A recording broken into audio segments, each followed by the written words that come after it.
Welcome to today's podcast where I was talking to Charlotte of Sophie and Friends. Charlotte's a holistic groomer, and we were talking about how she helps dogs from the outside in and I help dogs from the inside out. Hi Charlotte, thank you for coming in today to see me. You run Sophie and Friends Groomers and you're a holistic groomer. I am indeed. Thank you for inviting me. It's a pleasure to be here. It's very lovely to have you. And who do we have with you? This is baby Sasha, 11-week-old Rottweiler, our newest addition to the family. So, Sasha, we're going to interview you afterwards. What Is do you that think? okay? Right, lovely. She says, yes, I'll come and have a little chat to you now. That's perfect. Give us a little bit about your background then and why you turned to dog grooming. Why become a dog groomer? So not dog grooming in my background whatsoever until quite recently. So I was corporate, quite large corporate for a really long time. So about 15, 16 years of building up a corporate career. So I was actually in the subscriptions industry. I started as a temp at what's called a subscriptions bureau, which is basically the kind of office where lots of big publishing groups outsource their subscriptions. So I was taking phone calls from angry horse and hound subscribers mostly over the phone when they missed their weekly magazine. And from there, just kind of grew from that. So I ended up as a global director of client success for a big software firm dealing with a massive subscriptions platform, clients like Channel 4 and the BBC and various different streaming services as well. So lots of corporate, but actually the higher I got, the more I was finding that what I was doing day to day was just not at all aligned with my values as a person. I remember walking through London on the way back from a particularly difficult meeting with one of the aforementioned clients. I'll pop her down. And doing the kind of the standard penguin walk, everyone walking through London super stressed at the same time, just thinking this is not for me, feeling actually quite depressed and quite low.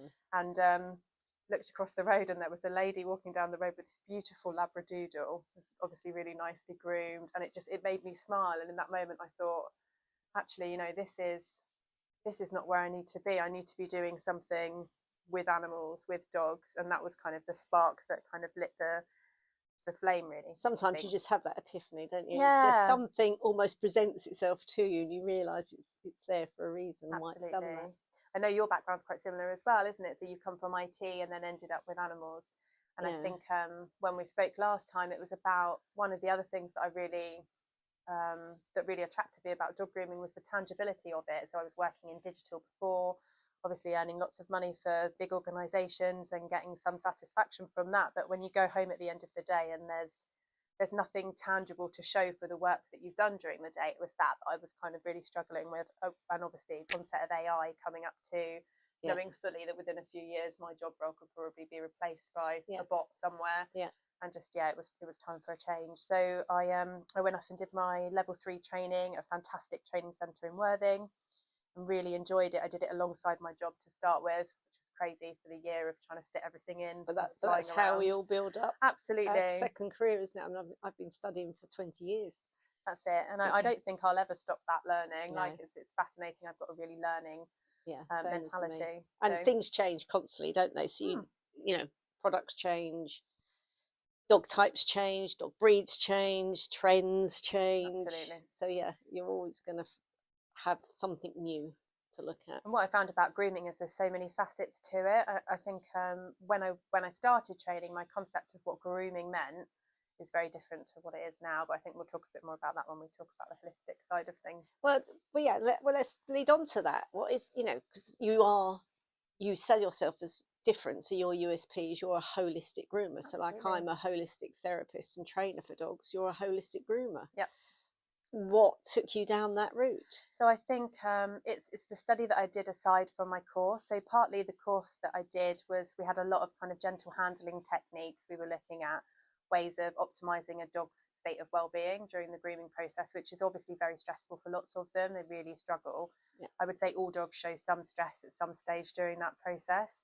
And when I say process, that kind of is the problem really in a lot of this. So if you look at the fundamental kind of definitions of the difference between grooming and styling. So styling is your kind of what you're seeing at dog shows, what you're seeing at crufts. Those dogs have been highly styled. They've got a haircut that is breed standard and they're looking fabulous.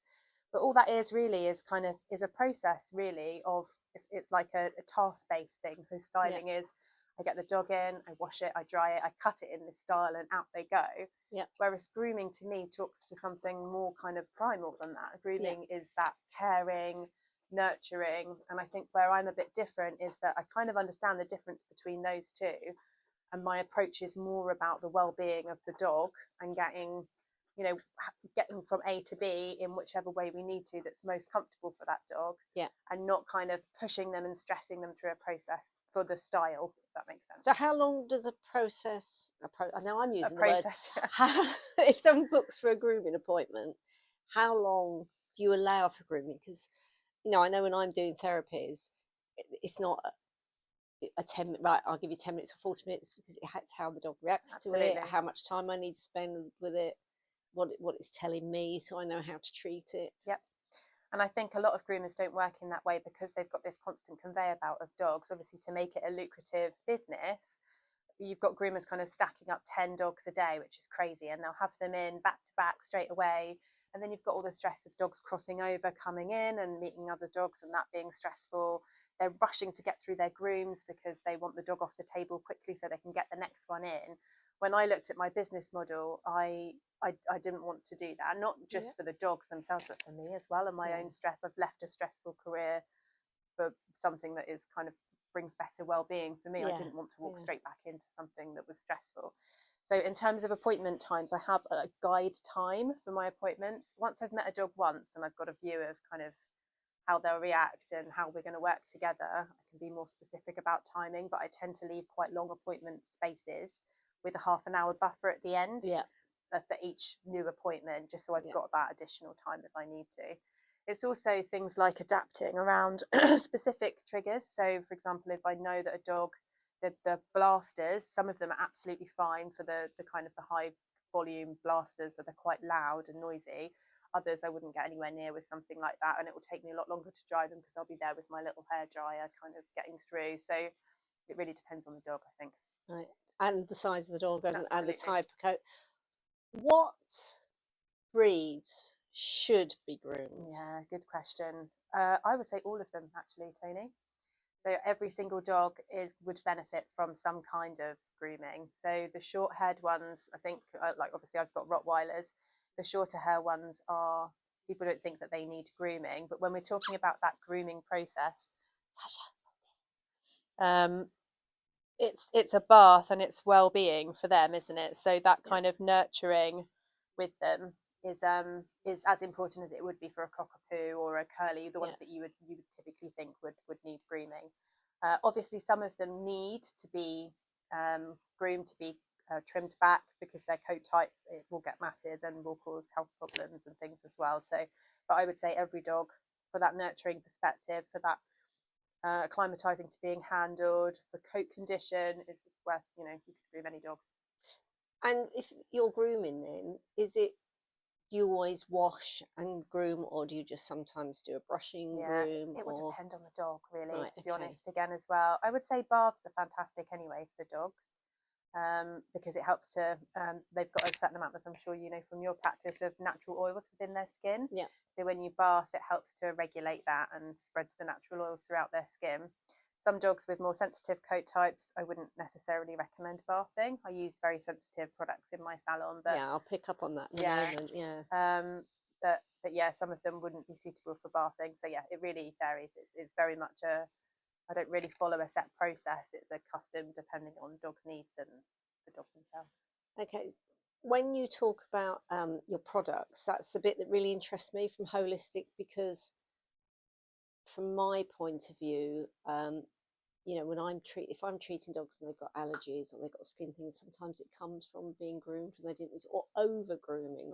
So, I've met dogs that they've gone out on a puddle in the garden, so they're back in the groomers having another thing, and it actually destroys all their oils. So it's having the opposite effect to what you're talking about. It's almost like someone saying, I've got a dog, it's got dirty. It's like saying, I've got a cushion, it got dirty, I'll pop it in the wash. And there can be over grooming as well. Obviously, you're using natural ingredients. So tell us about the natural ingredient, and why did you go down that holistic natural ingredient route? So it's really interesting, because at college they don't necessarily recommend a specific route for the type of products that you're using.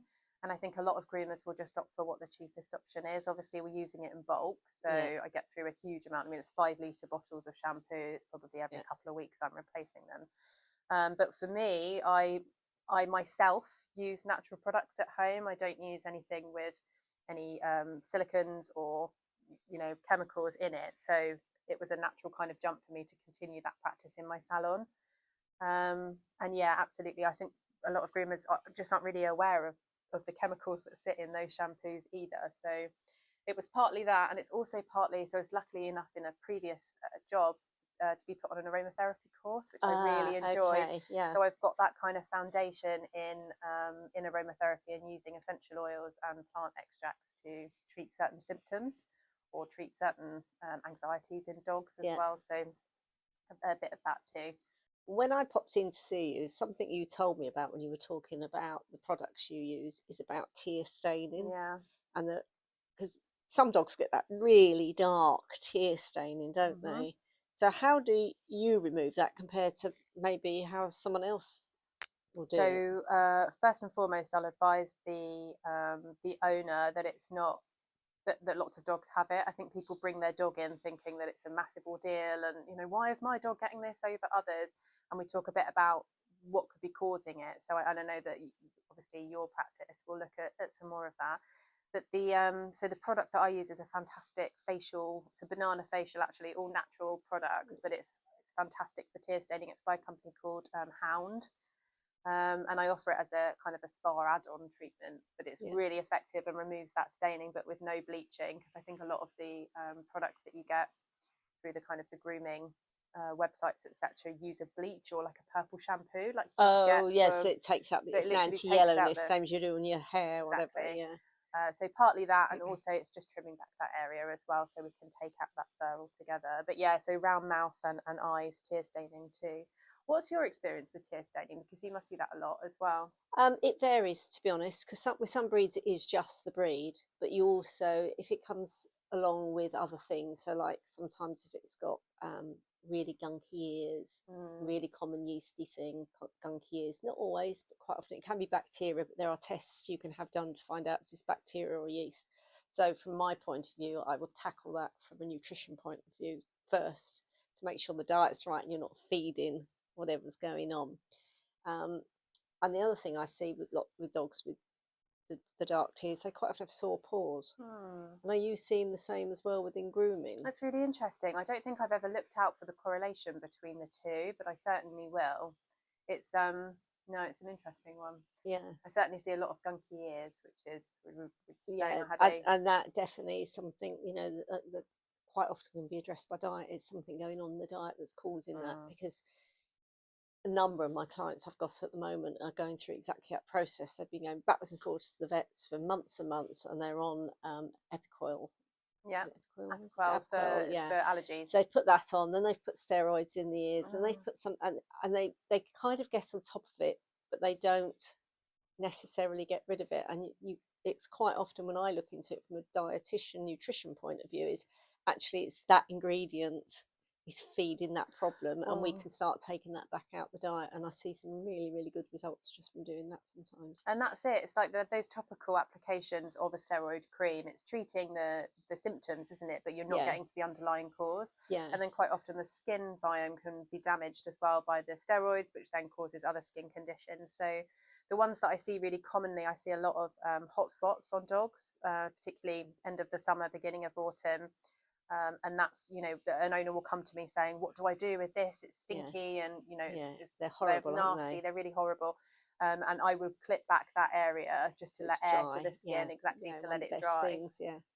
But yeah, it's why I was so interested in what you do, because I think me treating holistically from the outside in really complements you treating dogs from the inside out. Yeah, absolutely. I definitely think there's a synergy between what we're both doing, and we're both coming from the same direction, that actually we want to look holistically at the dog and not just say, oh, this is what was taught in the textbook and this is what's happening. It's actually through experience, through nurturing, through feel, through just understanding. And I'm like you, I use very natural products, etc. So even though I dye my hair, it's actually a natural hair dye. I do dye my hair, folks, that's no lie. It's to all of us. well, my natural colour I don't like. Um, yeah, so definitely that type of thing. But you do more than just, you don't, when you talk about grooming, everyone thinks fur, Yeah, don't they? They all think fur. But you do teeth, yeah, nails, what yeah. else do you do? So the way I like to look at it is well-being for a dog, so overall Yeah. dog well-being. So I do, yeah, teeth, ultrasonic teeth cleaning, which is fantastic. I have to say I've got some really Yeah. good results from that. That treats tartar and build-up of staining on teeth. So the system that I use is a really clever toothbrush that you don't need to brush or scrub with, and it doesn't It's vibrate. ultrasonic, It's isn't it? It's just all the ultrasonic, bubbles. exactly. Yeah. Tiny, tiny little micro bubbles that helps to break down that tartar. Yeah. It's best used as a preventative rather than once the dog is, Yeah. teeth are in a really bad state. Yeah. But it's particularly for older dogs, it's fantastic because you're avoiding that whole them having to go to the vets and be put under anaesthetic, and which is expensive, but also then a huge risk for the dog at that age too. So Yeah. I do that, and I also do nail clipping, which again I think is often overlooked until the dog's actually tapping on the floor and owners are bringing them in.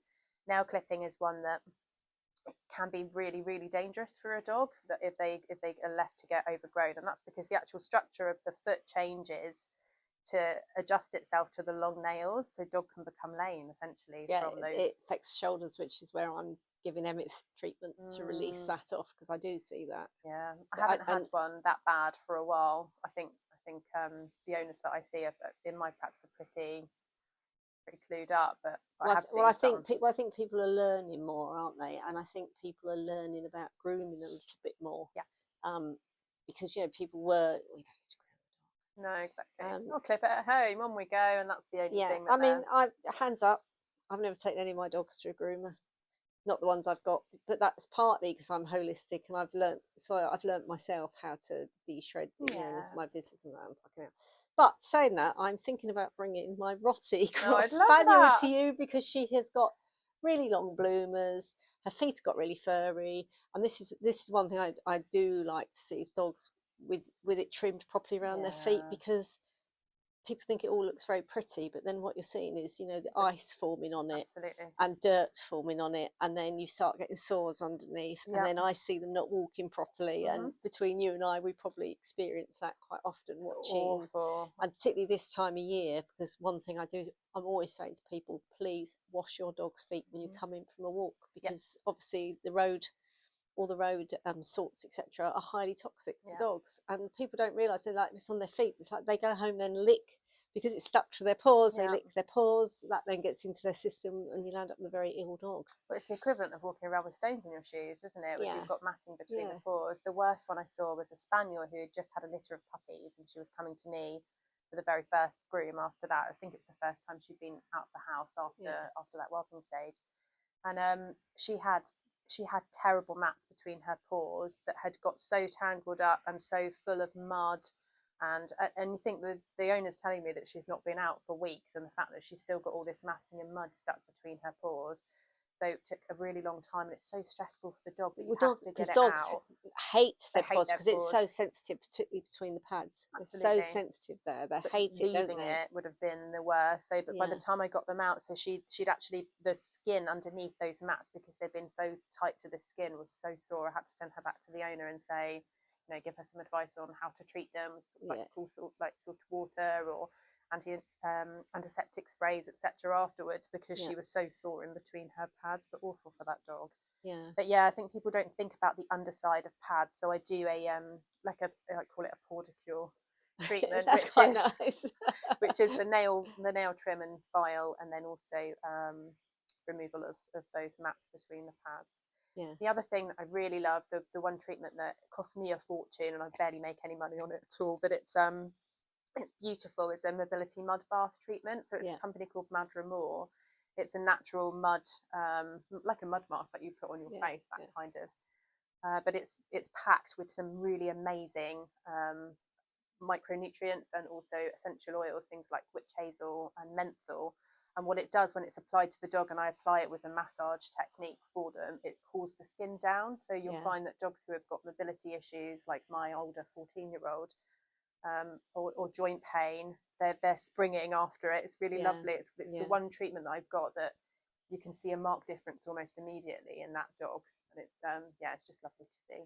And how often do you, like a dog like that, how often would you offer it a treatment? I would say every couple of months for a mobility mud bath. It doesn't need Okay. to be really, really frequent. It kind of cools things down for them, but really it's owner discretion. If they've got a dog who's particularly fidgety or struggling, then And the reason I'm asking that is because for me, I'm thinking, because in between, I can maintain that to a certain degree. So I can do therapies, whether it be Reiki therapy, whether it be muscle release, that will help maintain that until the next. It's like topping each other's therapies up. I think would work really, really well. I agree. Because I think you are very unique in the fact, I'm sure there are other groomers out there, but I've not come across them myself, which is one of the reasons why I've never taken my own dogs to groomers, particularly because I want that nice, natural, holistic approach that I know they're being thought of, because I'm thinking, like you say, from the inside out and the well-being.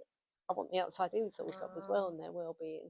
Oh, it would be fantastic if more groomers adopted that. I'm actually looking at some CDPs and like further training for myself, which is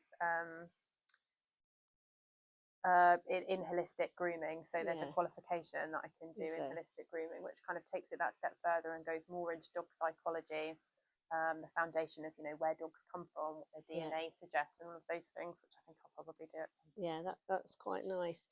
And do you get many aggressive, nervous dogs coming in? I do, yeah. I would say every dog that comes in has some kind of nervousness about the grooming process, and that will be learnt experience from previous groomers.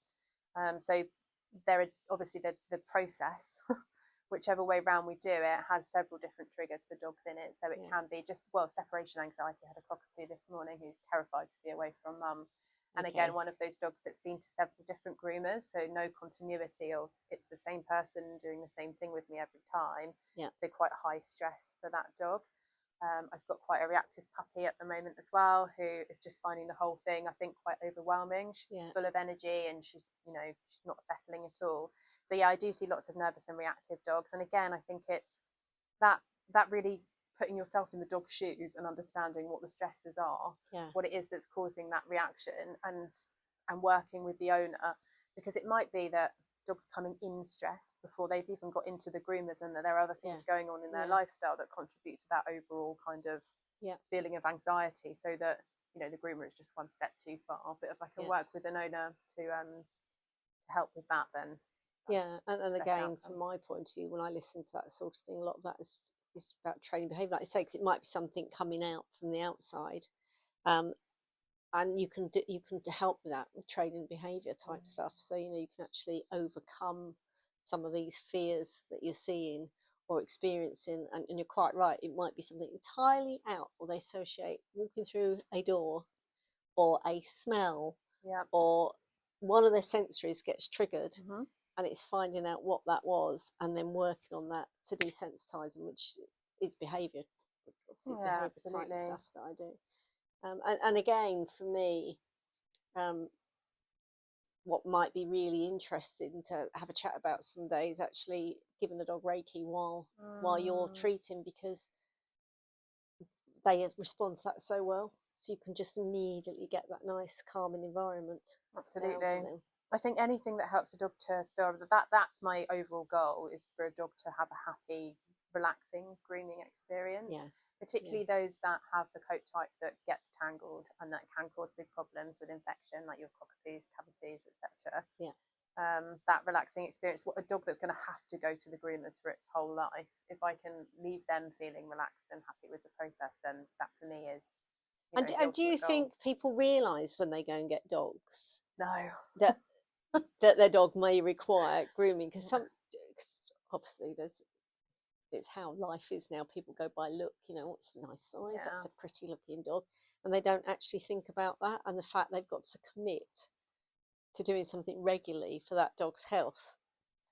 I think there's probably more awareness of it now. Obviously, after COVID, we saw that, or during COVID, that massive spike of the curly, the doodles. People get them because they're hypoallergenic and they don't shed. I've got to tell you, they do. Yeah, they get down. Yeah, I was having this conversation with someone else in the podcast recently, and we all know. Yeah, they still get dander, and they still.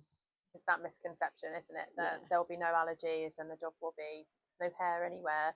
So yeah, I think people look at that benefit and forget actually what the maintenance is after that. Yeah. I think lots of people just, it's the affordability as well. I think when you buy a dog, you look at probably food and maybe training and insurance, but you don't necessarily look at the cost of grooming on top of that. I think a lot of people don't even look at training and things now. You know, that's something in my industry we're seeing quite a lot, because people say, "Oh, I get it for free on the internet." Well, we all know that that's not quite what you see on the internet. It's not quite, sometimes not the honest result, or it would be the honest result, but not in the 30 seconds that they had. Yeah, absolutely. But I think, yeah, people prioritize different things. So, you know, for me, looking at it, people are probably thinking, very expensive, you know, it's got nutrition that much, oh, that's very expensive dog food. But actually, it might suggest might be more in cost of dog food, but your vet's bills are going to outweigh that, and all the other health things that come with it. You might find, and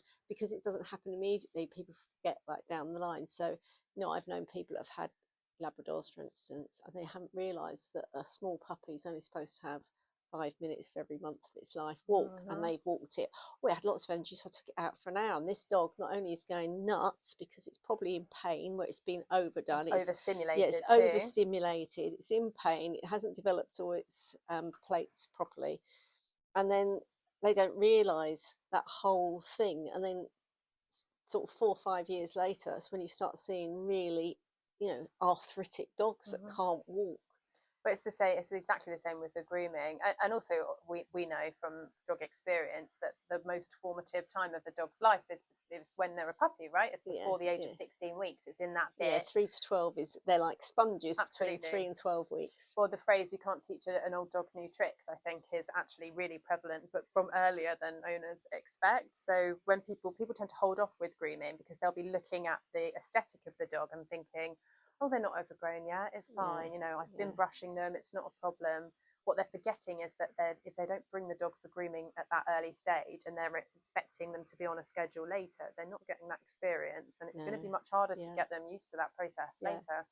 It's they're very accepting at a young age because they trust you, and they're very accepting of what you're doing at that age. But obviously they go through fear stages as well, so you'll go through development stages in their life where they go through real fear. So if you don't do that very early, I mean, that's also the time that I would talk to people about socializing. And it's not socializing, it's habitualizing is what I call it, because they need to go out and experience everything. Absolutely. People think socialization, they say to me, well, but I've taken them, they've met lots of dogs, they've met lots of people. I'm like, but have they heard? Buses. Tractors, buses, trains, taxis, everything. Take them everywhere, do everything, take them into every environment, every experience. They're not frightened of it, so they get and keep doing it. We did all sorts with our older Rottweiler. We had her on boats and all sorts when she was little. But I think it's really, really essential that the one that I really like, actually, I think it's the Pets Trust. Dogs Trust, I think, it's Dogs Trust. They do there's an app called Sounds Scary. Have you heard of this? Yes. Have you? So you can play them certain sounds at home. So fireworks, I think, is the main one. It's one of the things I do with people and advise them to do. So with fireworks and with thunder, so what you do is play at very, very low frequency in the background. So you used to I think Clicks used to do a DVD or CD or something, but you can get online streaming ones anyway. And you just play at a very, very low volume whilst they're enjoying doing something. So whether they're eating their dinner, whether they're playing, so it's associated with a nice thing. It's not associated with a reward, but it's associated with a nice experience. And you do it for months. So like, people now should actually be starting to do this at the beginning of the year, ready for November, because it will take that long to desensitize your dog properly just by playing it, and then every day, and then extending it out a bit, and then gradually getting it louder and louder and louder. This is what we did with our Rottie. Admittedly, not every day, but we played it for her sporadically. And regularly though. The older one is not reactive with loud noises at all.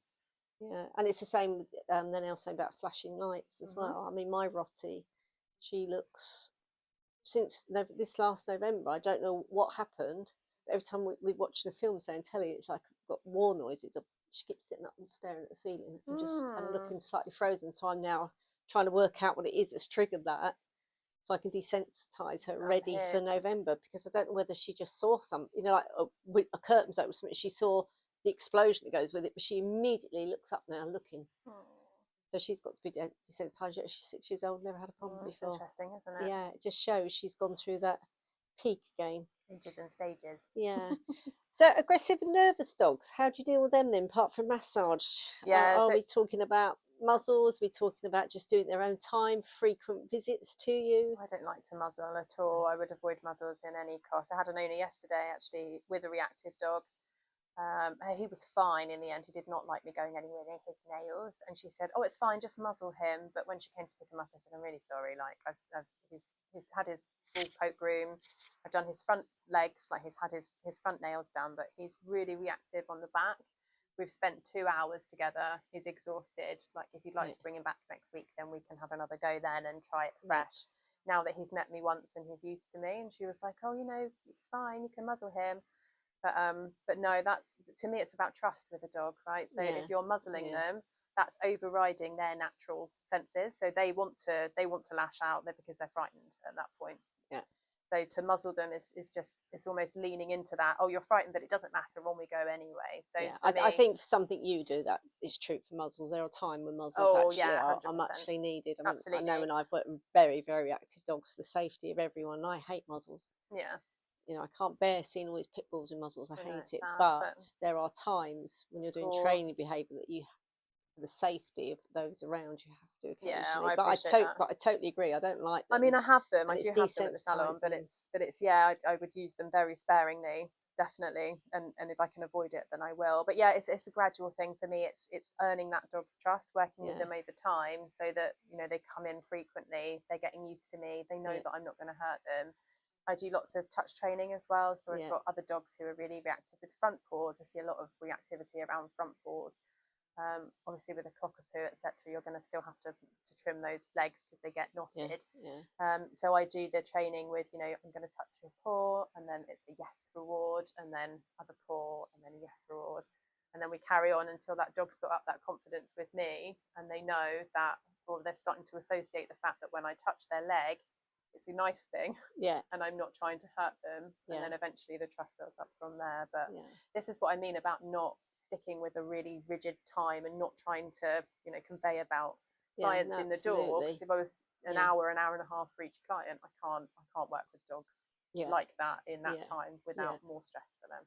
No, and that's why I was asking about, do you do like a freak? It's almost like a program of, okay, book in for 6 weeks, and we'll do a little bit of this, and I'll do a little, like one paw maybe that week, then the other paw the next week, and just build and sometimes it is a program. People sometimes think, well, that's a big investment, but once you've done it once and got there, that's your investment paid off twofold, isn't it? You just tenfold, well, not twofold, but it just helps all the way forward then, with lots of other things as well, not just about grooming. I think lots of groomers turn dogs away as well, reactive dogs away. You get quite a lot of that, or they'll see them once and say, I don't want to work with this dog, and to be fair enough for them. For me though, I've always had that thing in the back of my mind saying, well, if I don't do this, who's going to? What's going to happen to this dog? Because they need to have it. I've heard cases of dogs being so matted that and not able to go to the groomers because they're so reactive that they're being put to sleep. There's a lady I read about recently who 2 groomers actually took him on, adopted him because he was in such a state, and just gradually got him used to being handled, effectively saved that dog's life. But it does take commitment from owners. And I think the thing is as well, this comes back to very young puppy training as well. When people come to me with young puppies, I do a pup start package, and people don't understand what that is, and actually what it's about is bringing your puppy home, how to integrate it into your family, learning all the things like taking things out of its mouth, touching its paws, touching its ears, and just learn all these things that people just think puppies know. They think they're born knowing that you're allowed to do all these things to them. And obviously it's about feeding and exercise and everything else. It's a whole pup start holistic thing. But I think it'd be quite nice to maybe put something together with yourself as well now, and have a pup start which includes coming to the groomers. So idea. I can help with the training, come to the groomers, and I think some packages, and I just think people long term, like I say, will save so much money because they have a well adjusted, happy dog that's very healthy. I'm willing to go to the groomer. Yeah. Yeah, so I do a puppy introduction as well, which is 3 sessions. First 2 sessions of an hour, and then the last one is typically about an hour and a half. The first one is just active, really positive play. We're here. Yeah. I'll put the noises of the salon on. So I'll have my hairdryer going. I'll have clippers, and then it's about desensitization with them. So I actually use a pen to start with puppies before I get anywhere near them with any kind of sharp blade. So it will be a pen to their face. Are you happy with this? And just build it up slowly that way. But I think the expectation from owners sometimes is that they'll send them in for their first groom and they'll come out looking amazing straight away, and I have to stop owners and explain to them that actually that's the worst thing we can do at this stage is chuck them straight into the hole. We're going to bath you and then blow dry you and then trim you and then because it's too much. No, it's far too much for them to take on. I mean, some dogs will cope with it very well, but there's a lot of dogs that wouldn't. If people want to find you, then where do they find you? So I'm based in Stonecross Business Park in Norton. I've got a lovely little salon that's all decorated in 70s style because I wasn't allowed to put the pink wallpaper up in my house, so I put it in the salon. So lovely little purpose-built salon. I've got all of the nice modern equipment, lovely table, nice secure bath, and as we say, all those products. I'm on Facebook. I've got a nice website too, which is sophieandfriends.co.uk. And you're going mobile as well, I noticed. I am, yeah. So I think that again is quite a nice USP for me, but also again that idea that I want to be able to treat every dog regardless of what stage they're at or what their own personal situation is. So I do at-home nail clips. Obviously we were talking earlier about the structure of dogs' feet and how worrying it is, but I know that some owners their dogs find it really reactive going to the groomers, or some owners can't get them in the car and travel with them, or can't take them. So I'll go out and do home visit nail trims. I was actually talking to a lady today about doing a teeth clean from home as well. She's got staff who doesn't like to leave the house, is very. So I said I'll go and do that, and I also do a pick up and drop off service too, which is going really well at the moment. And I love it because I'm reaching customers who are feeling like they're letting their dogs down, essentially. I've got some really lovely elderly clients who have dogs, have the dog walker coming in, they want the companion in the older part of their life, but then really struggle to get the dog in the car, to go anywhere with them. Vets becomes a huge ordeal. So I'll go in, work with the owner, pick the dog up, take them back to my unit, get everything, get them nicely groomed, give them a lovely pamper, and then drop them home again afterwards. So really, what's your area for doing that? So Lawton's in a fantastic place. It's right in the middle of Uckfield, Lewis, Ringmer, Hailsham, in that area. So I'll cover all of those and pick up and drop off within kind of 15 miles of my unit. And they can find you how?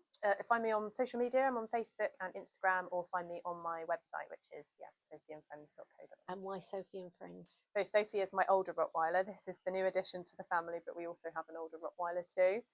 I didn't want to go with the kind of the bubbly paw, or paws for friends, or that kind of thing. So I named it after my lovely dog, which was a bit of a play. I would say with Rottweilers at this age, we get stopped in the street permanently. People want to come and say hello to them and give them a fuss, but then when they get a bit bigger, people actively cross the road to avoid us. So my logo has a Rottweiler on it because it's kind of a bit of a mission of mine to re-educate people on how beautiful the breed are. I think Rottweilers have become very popular again amongst trainers and groomers. I think love them. I think those of us that have had lots of experience with them over the years understand that they're not this big scary dog. In the right hands is what I'd say. Yeah, that's it. But it is about it's like the training. all dogs, isn't it? It's all about in the right hands and understanding the breed you have. You are lovely though, aren't you? Yes, You're very nice, Sasha. Thank you for coming to see us. So thank you very much for today and for the chat. Thank you, Sasha. It's been delightful to see you, and you'll be huge, I expect, next time I see you. She's got hiccups now. I know. That's that little treat she's just had. If you liked this podcast, please like, share, comment and subscribe below. Thank you.